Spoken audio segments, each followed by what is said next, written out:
Hi guys, this is Alea Jen and welcome back to my YouTube channel. So for today's video, mega love shout out to May Morales. So nagtanong siya sa akin kung magkano ko daw ba nabili tong phone ko na iPhone 15 Pro Max. Ayan, so hindi sana ako magvi-video about dito sa phone ko, pero deserve ko namang i-flex to. Ayan, char. So, nagtanong siya, kaya sasagutin ko. Ayan, so, pag bumili ka sa, dito sa Hong Kong, Fort Tris, dan ako bumili, legit siya na distributor ng iPhone, maliban sa Apple Store dito. And then, meron pang isa New Vision, and then Broadway. Ayan yung mga, legit talaga na kinukuhanan ng iPhone. Ayan. So, eto yung box niya. Ibibigay siya sa'yo. Ganto lang talaga siya. Gantong-ganto lang. Walang freebies. Walang ganon. Walang, hindi katulad sa Pinas, may Bluetooth speaker, may kung ano-ano. Diba pag mga Android, may mga ganon na mga binibigay Bluetooth speaker, mamili ka, headset, ganyan, power bank. Dito walang ganon. Ibibigay sa'yo. Ganto lang talaga yung mukha niya. And then, pag open mo, ayan. Pero wala na dito yung phone. Andito na yung phone. Kasi, nilagyan na siya ng, case. Ayan. Pag open mo, and makikita mo, and then, SIM card, bumili ako para dito. And then, ito, yung parang papel niya na maliit. And then, ito lang yung ibibigay sa'yo, guys. Cord lang. Cord. Ikaw na bahala maglagay ng connector neto. Yung iaano mo sa charger. So, ganito lang talaga ibibigay nila. Kaya ikaw na maghahanap or kung may luma kang charger, ganun. So, yung gamit ko ngayon is Redmi kasi yung isa kong cellphone is Redmi to, yung gamit ko ngayon pagbablog. So, ayan. Iyan na yung china-charge ko dito sa ko, sa iPhone ko. Hindi ko na to binubuksan yung Redmi na lang na cord.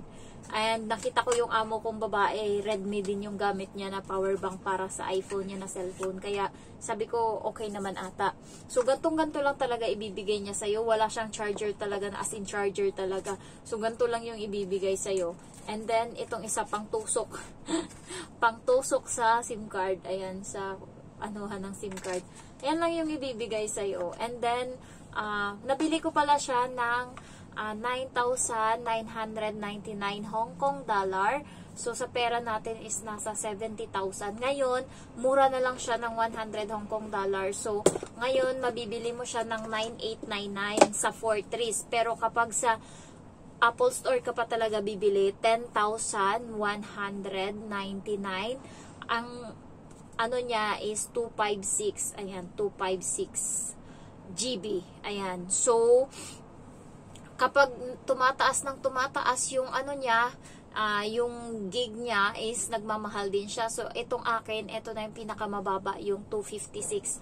Yung iPhone 15 Pro, yung maliit lang, maliit siya dito, sa kaibigan ko ganun, maliit siya, and then, binili niya yun ng nasa 7,000 or 8,000 niya bala nabili, 8,600. Tapos may isa pa, iPhone 15 lang, iPhone 15. So, ayun naman is dalawang camera lang, and then maliit din siya, pero mas mura siya, 6,599. Ang feature kasi, ang maganda nito sa sa iPhone 15 Pro Max is malapad siya, katulad ng phone ko.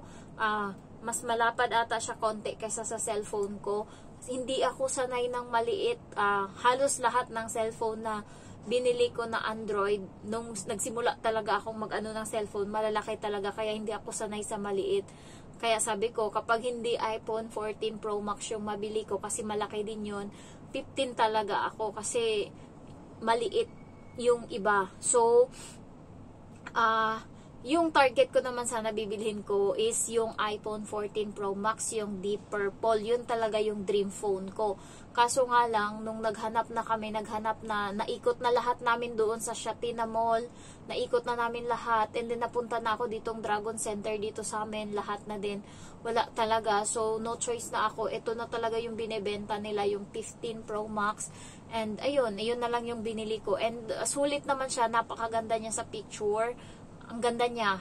Maliban na lang kapag selfie, kapag hindi ka magaling sa selfie dito, kawawa ka. Hinahanapan ko nga ng anggulo kapag nagvi-video ako. Dito kasi sanay ako sa cellphone ko na to na ang ano niya sa video, 'di ba? Ang linis. Pero dito is kahit nakaharap akong ganun sa cellphone, pag nasa pag na-view ko na yung video ko, nakagano na ako, o kaya kailangan hanapan mo ng anggulo na kung saan ano ka. And dito sa iPhone 15 Pro Max is, ang lakas ng boses, ang tunog niya. Yung full neto is dito, nasa kalahati lang ata, one half lang yung lakas. Ito, full na siya sa Android. Pero pagdating dito, may ilalakas pa pala yung cellphone. Kaya dito, hindi ko talaga siya na-full ng talagang ano, kasi sobrang lakas niya.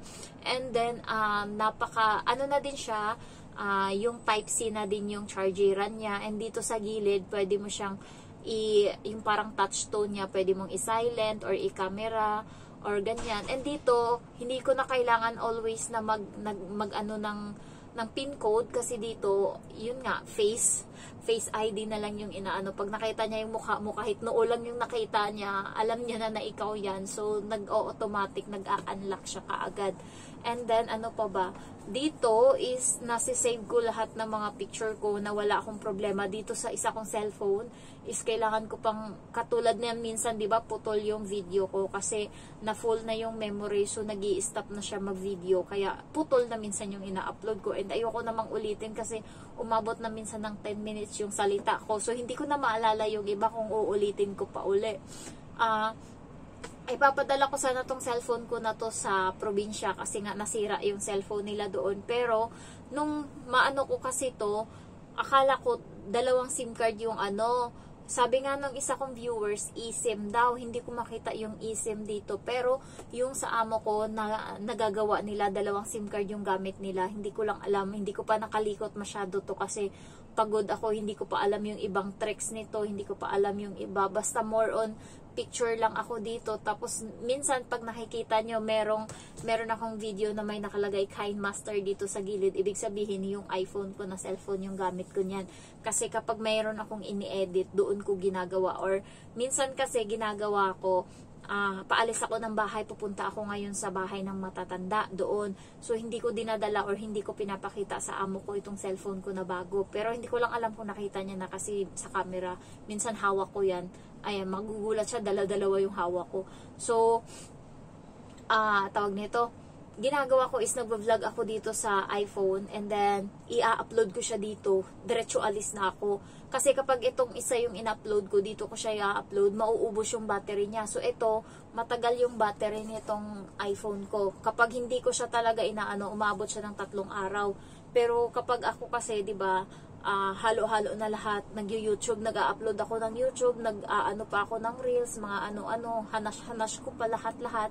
So, nauubos agad yung battery niya. Pero, sulit siya, ayan. And then, hindi ko rin mabitaw-bitawan tong isa kong cellphone kasi may meaning din sa akin to. Binili to sa akin nung jowa ko sa Maldives, nang hingi ako sa kanya. Sabi ko, pabili naman ako ng cellphone. And kasi meron na akong cellphone dun sa kanya, iPhone 11 Pro Max.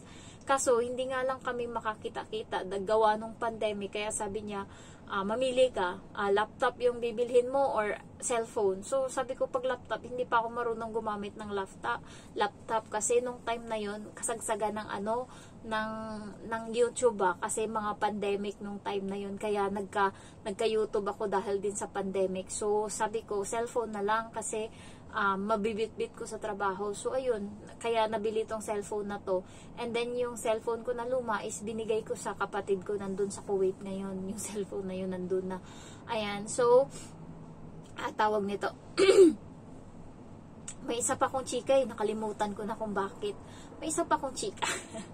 Ayan, so, ayun lang yung ano ko sa cellphone. Ano naman siya, okay naman yung cellphone ko so far.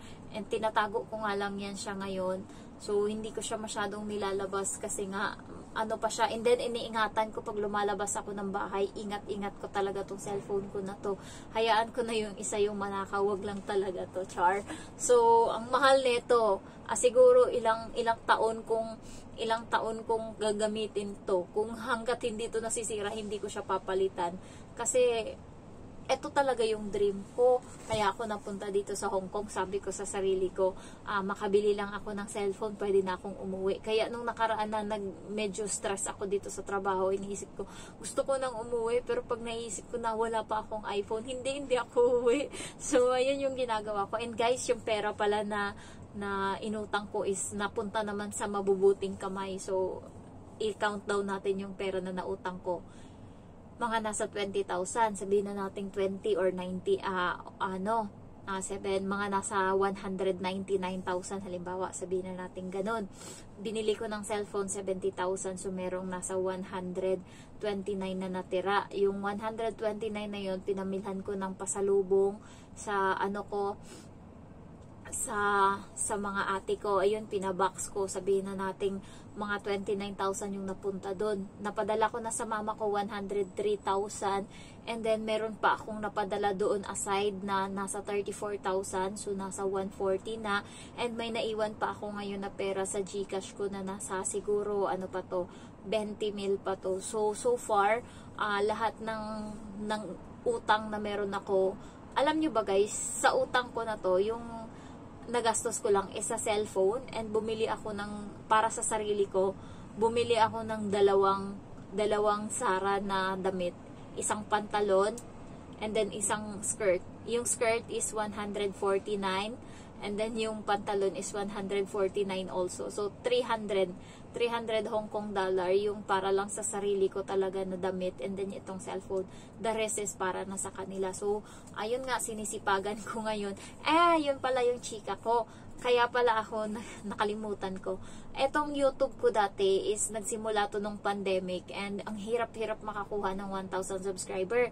So talaga, nagpupuyat ako, maabot ako minsan ng alas 4 ng umaga, hindi pa ako natutulog, naghahanap ako ng isda, kasi tawag namin dati sa subscriber, naghahanap ako ng isda para maka 1,000 subscriber ako. So nung natapos ko na yung 1,000 subscriber, nagpunta naman ako ng ibang mga page sa YouTube, kasi nung time na yun uso palaro. So merong lalaki na marami siyang computer, nagpapalaro siya. Parang may pa-raffle siya ng birthday raffle niya. So kapag member ka niya, meron kang chance na makakuha ng 500 watch hour, kasi kailangan mo ng 4,000 watch hour. Yung 4,000 watch hour na yun, 1 hour equals 1 watch hour. So it means 4,000 hours yung kailangan ko para ma-monetize yung channel ko. Kailangan muna ng 1,000 subscriber and 4,000 na hours na nagwa-watch yung tao. So, hirap na hirap ako nung time na yun, kasi ano ba naman yung papanoorin sa akin? Wala naman akong matinong content nun. So, ang ginagawa ko, nagparapol siya, and kailangan member ka. So, yung member is parang nasa 49 pesos ata yung pa-member. So, isang member lang meron ako.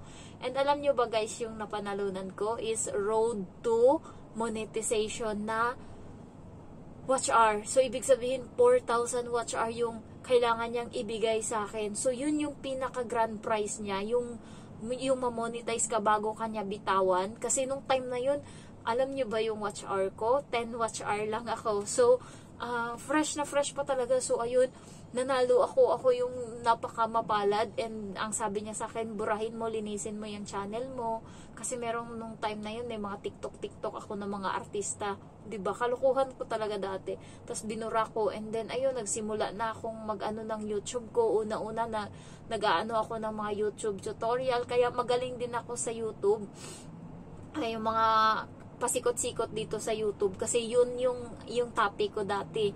And then napunta ako sa kung paano mag-edit ng video, naabot ako diyan kung paano mag-edit ng PixArt, yung mga photo. So natuto ako niyan, and then nagpa-product review na ako. Umabot sa time na kaka-product review ko, yung mukha ko nagkatagihawat kasi nga piki-piki yung nakuha sa Shopee na makeup, and then tinry sa mukha, and then ayun. Ay, so, yung may kaibigan ako na nag-aano sila, na parang mga scammer sila. Alam mo yung tirador sila ng mga ads sa YouTube. So, sumasahod sila ng 150,000 or 50,000 every month. Wala silang ginagawa. May grupo sila na nagti-click ads sila ngayon. So, ang sabi niya sa akin, kasi nahuli ni YouTube yung channel niya. So, hindi na siya ngayon pwede na demonetize yung channel niya. Wala nang ads, so hindi niya na mapaglaruan yung channel niya. Inaya niya ako ngayon, sabi niya sa akin, inoferan niya ako na bilhin niya daw yung channel ko. Etong channel ko ngayon, anong time na yun, pa lang yung subscriber ko, 3,000. So sabi niya, bilhin niya daw ng 5,000 yung yung channel ko. Sabi ko pa sa kanya, gawin mo namang 8,000, ibebenta ko sa to. Sabi niya, 5,000 lang daw talaga yung kaya niya. Tapos tinanong ko yung mga kaibigan ko sa Cebu kung ibebenta ko ba, kasi nung time na yun parang wala na rin akong ganang mag-YouTube. Tapos sabi nila, wag, hayaan ko lang daw. So ayun, hinayaan ko, and ayun, nagkagana uli ako nung dati isang buwan, isang beses lang ako mag-upload ng video.